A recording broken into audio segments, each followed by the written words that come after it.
Hi, it's Peter Schiff. It is Wednesday, February 20th, 2013.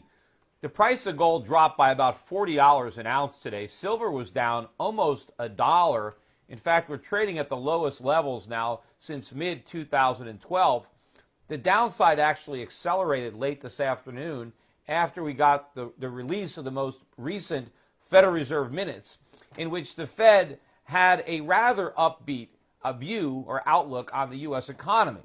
Now, I don't know why anybody puts any stock in what the Fed thinks. Remember, the Fed minutes from December, the last quarter of 2007, the Fed was even more upbeat, even though, unbeknownst to the Fed, we were already in a recession, and the worst financial crisis since the Great Depression was just around the corner.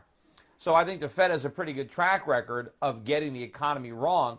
Nonetheless, I think that rather upbeat view puts some additional selling pressure on gold and silver. Of course, the Fed gave no indication that it was going to stop its reckless money printing anytime soon. It's going to keep interest rates at zero. It's going to keep doing quantitative easing. There was some language about there may be needing a reason to adjust the size of their monthly bond and mortgage buying. Right now they're buying $85 billion per month. But an adjustment to the size doesn't necessarily imply a direction. I think some people on Wall Street might have interpreted that to meaning that they might scale it back. I think they're more likely to increase the size of their monthly bond purchases, because if interest rates are rising and if the bond bubble has burst, then the Fed is going to have to print a lot of money to keep the air from leaking out. The whole U.S. economy is being propped up by artificially low interest rates, and in order to sustain them at that level, it's going to require more and more money printing and quantitative easing, bond buying, on the part of the Fed. I think, though, the psychology behind the recent decline in the price of gold has to do with the more benign outlook for the global economy, and in particular, rising stock markets. The Dow Jones, which was off better than 100 points today. In fact, the NASDAQ dropped almost 50. But as of yesterday, you had the Dow and the NASDAQ at multi-year highs. And I think a lot of people were jumping to the wrong conclusion that a strong stock market was bad for gold. That if the economy was improving and the stock market was strengthening, there's no reason to buy gold anymore. The crisis is over, and so people are selling their gold.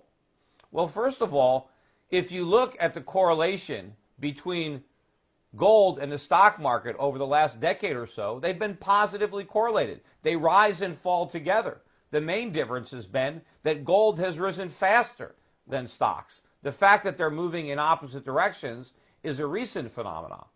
But of course, the whole idea that because the economy is getting better and the stock market is improving, although I would debate that the economy is getting better, but let's accept that on face value, you have to understand why it's getting better. It's getting better because of all the inflation that the central banks around the world are creating. It's the monetary stimulus. It's 0% interest rates. It's quantitative easing. That's why it appears that the economy is improving. That's why the stock market is going up. And far from being a negative for gold, that's a huge positive for gold. People who are saying there's no reason to buy gold now never understood the reason people were buying it in the first place. People weren't buying gold because they were worried about a crisis in the Eurozone or weak U.S. stocks. People were buying gold because central banks were printing too much money. It was inflation that drives the gold trade, not political uncertainty. But the fact of the matter is, a lot of people who never understood why the gold market was rising might have bought some gold recently just to jump on the train, and now they're leaving it at the first sign of trouble because they don't really understand what's going on. Think about this. Last night in New Zealand, the head of the Reserve Bank there announced that if the New Zealand dollar didn't weaken, he was going to intervene to do that. He was going to sell New Zealand dollars to drive the currency down. Also in Norway this week, the head of the Norwegian central bank threatened to do the same thing. He said if the strength of the kroner means that inflation in Norway is not high enough, they're going to intervene to weaken a kroner so that